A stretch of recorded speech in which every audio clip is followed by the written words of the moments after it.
नमस्कार दोस्तों, हम आपको लेकर आए मध्य प्रदेश जबलपुर तहसील सिहोरा गांव गंजताल पर। तो फिर आइए चलते हैं कुछ ग्रामवासियों से, नवयुवकों से हम जानकारी लेंगे।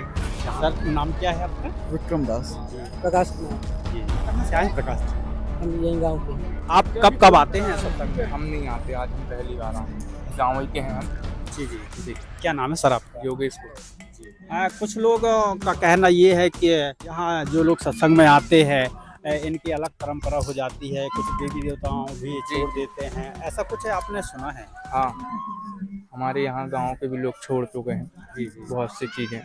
यही है कि भाई नशा पत्ती सबकी छूट गई है इस लोग के यहाँ, और वो जो जैसे सूदक मनाते हैं वो नहीं मनाते जी। लोग। क्या नाम है सर आपका? मेरा ब्रजेश कुमार पटेल। जी जी। पटेल जी कहाँ से आए हैं? बुधनवारा। जी। किसानी वगैरह करते हैं या कोई कार्य आगे? किसान। तो क्या लगता है यहाँ सत्संग में लोग आए हैं, काफी भीड़ दिख रही है। अच्छा लगता है, बढ़िया आनंद आता है। सत्संग ऐसे ग्रामीण में होते रहना चाहिए, आपका क्या कहना हाँ, होते हैं, हमारे इधर भी होते हैं। हमारे मामा जी है यहाँ, ये मामा के द्वारा हम लोग सत्संग करवा रहे हैं, तो अब भी आइए, तो उनके कहने पे हम लोग आए हैं। जी। संत रामपाल जी महाराज से नाम दीक्षा लिया है आपने? नहीं लिया। क्या नाम है आपका? राम कुमार पटेल। आपका क्या कहना है? अब नशा तो वैसे ये मान के चलो कि नहीं करना चाहिए, क्योंकि नशा से देखो, पहले तो पूंजी का नुकसान है, दूसरा मतलब शरीर का नुकसान, और समाज में ये मान एक प्रदूषण है। आपका कहने का मतलब ये है सामाजिक तौर पे अगर रहना है तो सत्संग हो करे या ना करे, लेकिन नशा नहीं करना चाहिए। बड़ा जन सैलाब देखा जा रहा है संत रामपाल जी महाराज जी के सत्संग में, समागम में। आप देख सकते हैं कि यहाँ कुछ पार्किंग की व्यवस्था लगी हुई है, लोग व्यवस्था करने के लिए खड़े हुए हैं। सत्संग समागम में हम आपको लेकर आए हैं, हर जगह यहाँ जन सैलाब देखा जा रहा है। आप देख सकते हैं महिलाओं के लिए अलग व्यवस्था बनाई गई है और पुरुषों के लिए अलग व्यवस्था बनाई गई है। यहाँ कुछ फ्लैक्स वगैरह लगे हैं। महापुराण में विद्वेश्वर संहिता खंड के अध्याय 5 से 10 में प्रकरण आता है कि एक समय श्री ब्रह्मा जी तथा श्री विष्णु जी अपने अपने को जगत का कर्ता यानी ईश प्रभु बताने लगे। उन दोनों का इसी बात पर युद्ध होने लगा। उस समय सदाशिव यानी काल ब्रह्म ने उनके मध्य में एक विशाल स्तंभ खड़ा कर दिया। उनका युद्ध बंद हो गया। फिर उस काल रूपी ब्रह्म ने अपने पुत्र शिव शंकर का वेश बनाकर अपनी पत्नी प्रकृति देवी दुर्गा को पार्वती रूप में साथ लेकर उन दोनों ब्रह्मा जी व विष्णु जी के पास जाकर कहा कि तुमने जो अपने को ईश यानी जगत का प्रभु माना, यह बड़ा अद्भुत हुआ। यह गलत फहमी यानी भ्रम दूर करने को मैं आया हूँ। तुम ईश पर नहीं हो। पुत्रों, मैंने तुमको तुम्हारे तप के प्रतिफल में 2 कृत दिए हैं, ब्रह्मा को उत्पत्ति तथा विष्णु को स्थिति पालन का। इसी प्रकार मेरे जैसी शक्ल वाले शंकर तथा रुद्र को भी एक एक कृत तिरोभाव और संहार के दिए हैं। इस प्रसंग से सिद्ध हो जाता है कि सदाशिव यानी काल ब्रह्म जो 5वां है, यह श्री ब्रह्मा जी, श्री विष्णु जी तथा श्री शंकर जी का है। यहाँ बच्चे भी सत्संग का आनंद ले रहे हैं। सर, नाम क्या है आपका? सर मुकेश दास। यहीं से हैं आप? जी, गंजताल से। आप यहाँ कार्य क्या करते हैं? गुरु जी की दया से, गुरु जी के आदेश अनुसार आए हुए भक्तों की एंट्री होती है। क्या क्या होता है आपके समागम में? कि हमारे गुरु जी की दया से, गुरु जी के सत्संग में जो है आध्यात्मिक जानकारियाँ दी जाती हैं। मानव जीवन का मूल उद्देश्य बताया जाता है कि हमारा जो मानव जीवन है, मनुष्य जन्म जो मिला है, किस लिए मिला है और हमें मनुष्य जन्म पाके क्या करना चाहिए। कुरीतियों को दूर हटा के और अच्छी शिक्षा और अच्छे संस्कार दिए जाते हैं। तो ये कैसे उन्हें मिलेगा? अगर मान लिया जाए कोई सत्संग में आपके यहाँ नहीं आता तो फिर उन्हें कैसे लाभ मिलेगा? गुरु जी हमारे रामपाल जी महाराज जी ने सोशल मीडिया भी चला रखा है, पुस्तक सेवा भी करवाते हैं। मालिक की दया से हमारे भगत लोग जो गुरु जी के दास हैं, पुस्तक सेवा जैसे ज्ञान गंगा है, जीने की राह है और गीता तेरा ज्ञान अमृत है जैसी पुस्तकें जन जन तक पहुंचाने का कार्य गुरु जी के दास कर रहे हैं। ये पुस्तकें सभी लोगों को मिल रही हैं? जी, कोई भी ले जा सकता है सर। इनका जो है सभी लोगों के लिए सेवा के लिए रखी हुई है। तो क्या सेवा राशि रहती है? सर इनका धर्मार्थ मूल तो 100 रुपए है, लेकिन विक्रय मूल 20 रुपए ही है सर इनका। कुछ लोग कहते हैं कि ये तो 20 रुपए एक्स्ट्रा ले रहे हैं क्योंकि वहाँ से तो फ्री आ रही है पुस्तक। जी सर, अगर आपको फ्री चाहना है तो उसके लिए आपको जैसे साधना चैनल है या यूट्यूब चैनल है, इनमें नीचे नंबर दिए रहते हैं, उन नंबरों में आपको SMS करके भेजना होता है। वो नंबर, वो जो पुस्तक है वो फ्री आती है सर। किस गांव से हैं? मैं सर जी यही गांव जहां सत्संग चल रही है गंजताल है, इसी गांव से रहने वाला नाम क्या है आपका? हूं। मेरा कमलेश कुमार दास। इस आपके ग्राम में गंजताल में कितने संत रामपाल जी महाराज से नाम दीक्षा ले लिया है? 2014 में यहाँ पे मुश्किल से 10-15 भगत थे, लेकिन इसके बाद गुरुजी के कहना चाहिए बरवाला कांड होने के बाद यहाँ पे संगत लगभग 100-150 के करीब पहुँच चुकी है। संत रामपाल जी महाराज जी इस वक्त 2014 से और आज 2025 चालू हो चुका है, लेकिन संत रामपाल जी महाराज जी के विषय में हमने सुना है कि अभी भी संत रामपाल जी महाराज जी जेल में हैं। फिर कैसे जुड़ रहे हैं लोग? क्योंकि गुरुजी जो भी सत्संग करते हैं एक एक अक्षर प्रमाण करके दिखाते हैं अपने ही शास्त्रों से, गीता से, बाइबल से, कुरान से, चारों धर्मों से एक ही आवाज़ निकलती है कि वो परमात्मा जो सबका मालिक एक है वो कबीर जी हैं। इससे वो शास्त्रों से प्रमाणित करके दिखाते हैं। तो जो भी लोग सत्संग सुनते हैं और गुनते हैं तो उस हिसाब से जब उन्हें ज्ञान समझ में आ जाता है तो परमात्मा की शरण में वो आने के लिए आत्मिक प्रेरित हो जाते हैं। तो आइए चलते हैं दोस्तों, हम आपको आगे लेकर चलेंगे। यहाँ कबीर पंथ का समागम है और कबीर साहब ने बताया है, अटपट लिखा कबीर का झटपट लखा न जाए, लगते लगते जो लखा तो सब खटपट मिट जाए। आप देख सकते हैं कि यहाँ समागम में, यहाँ ये कुछ सत्संग चलने के बाद यहाँ लोग लेट रहे हैं, नमस्कार कर रहे हैं संत रामपाल जी महाराज जी के वचनों पर। देख सकते हैं कि इस टाइप से इनका आशीर्वाद होता है और संत रामपाल जी महाराज जी के सभी लेट जाते हैं।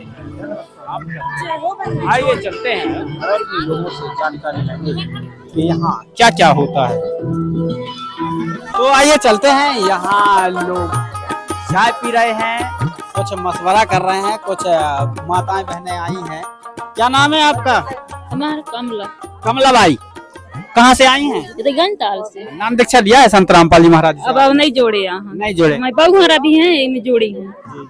कहाँ से आई हैं? एताई के यहाँ। एताई के हैं। कैसा लगता है सत्संग में? हमको तो अच्छा लगता है। ऐसा? हाँ। तो आना चाहिए। हम तो आता ही हैं और जाता ही हैं। आप आते हैं जाते हैं? आते हैं जाते हैं। यहाँ आते हैं जाते हैं, बुजुर्ग भी खाते हैं बिस्किट और पिलाते हैं चाय। यहाँ आप देख सकते हैं कुछ माताएं बहनें सत्संग में आई हुई हैं, बर्तनों की धुलाई कर रही हैं। तो देखा दोस्तों, यहाँ चाय वितरण चल रही है। क्या नाम है आपका? कहाँ से आई हैं? क्या क्या सेवा करते हैं आप यहाँ? चाय राम की सेवा, बिस्किट की सेवा, बर्तन सेवा। सर नाम क्या है आपका? दुखीलाल साहू। साहू जी कहाँ से आए हैं? खमरिया। खमरिया से आए हैं। जिला क्या पड़ता है आपका? जिला कटनी। जिला कटनी। यहाँ सत्संग में आते हैं या पहली बार आए हैं आप? पहली बार आए। पहली बार आए हैं। कैसा लगा आपको सत्संग? अच्छा लगा। अच्छा लगा। क्या क्या देखा है आपने सत्संग? मेरे साड़ू भाई जुड़े हैं करिया से, सुरेंद्र साहू नाम है, वो नशा पत्ती करते रहे, अब छोड़ दिए इस समय। अच्छा चल रहा। तो क्या ऐसा होना चाहिए समाज में? जी जी, ऐसा होना चाहिए। तो यहाँ जुड़े हो चाहे ना जुड़े हो, यहाँ लोग यहाँ तारीफ कर रहे हैं संत रामपाल जी महाराज जी के समागम में। परमात्मा के यहाँ सत्संग सुनने आए थे। और यहाँ सिस्टम से माने सर चाय राम दी जाती है और लाइन से दी जाती है। तो सिस्टम से पैसे भी लिए जाते होंगे? नहीं सर, ऐसा यहाँ कोई प्रावधान नहीं है कि यहाँ पैसे देना पड़े या लेना पड़े, ऐसा कुछ नहीं है। निःशुल्क? जी सर। कितनी चाय निःशुल्क मिल जाएगी? सर आपको जितनी अच्छा हो उतनी पी सकते हैं, यहाँ कोई प्रतिबंध नहीं है, रोक टोक नहीं है। अगर आपके गांव में सभी लोग अगर आ जाएं तो चाय पिला सकते हैं? जी सर, बिल्कुल निःशुल्क, चाहे वो भगत हो चाहे गांव का हो, कोई भी वन था। कोई चाहे जितनी चाय पी ले उसे रोका नहीं जाएगा? नहीं, उसको किसी प्रकार से कोई ना रोका जाएगा ना टोका जाएगा, उसको किसी प्रकार से माने कुछ नहीं कहा जाएगा। सर बैग टांगे हुए हैं, कहाँ से आए हैं आप? सिहोरा से। सिहोरा से आए हैं। नाम बताएंगे आप अपना? अशोक त्रिपाठी जी। त्रिपाठी जी, यहाँ कुछ लोग जो जुड़े नहीं हैं उनका कहना ये है कि हिंदू धर्म के होते हुए भी लोग रीति रिवाज छोड़ देते हैं। आप त्रिपाठी परिवार से हैं, संत रामपाल जी महाराज जी के सत्संग में क्या क्या बताया जाता है? ऐसा कुछ नहीं है, जो कुप्रथाएं हैं जो पाखंडवाद है वही छोड़ा जाता है, कुछ नहीं छोड़ा जाता। परमात्मा कहाँ से आए जी आप? बुधवार से हैं जी जी, जिला कटनी लगता है। जी जी जी। काफी लोग कटनी से दिख रहे हैं। हाँ बहुत आदमी आए। सर यहाँ सत्संग में आए हो, कुछ थैले में कुछ रख के ले जा रहे हैं, क्या ले जा रहे हैं? इस थैले में परमात्मा की लिखी हुई पुस्तकें रखे हैं। यार क्या दिखाएंगे, कौन कौन सी पुस्तक लिए हैं आप? ये दिन भर के लिए जाएंगे, जल रखे हुए हैं। जी जी। तो ये जब तक पुस्तक सेवा नहीं होगी, जब तक आप घर में नहीं जाएंगे क्या? पुस्तक सेवा हो जाती है जी, बहुत आराम से पुस्तक सेवा हो जाती है।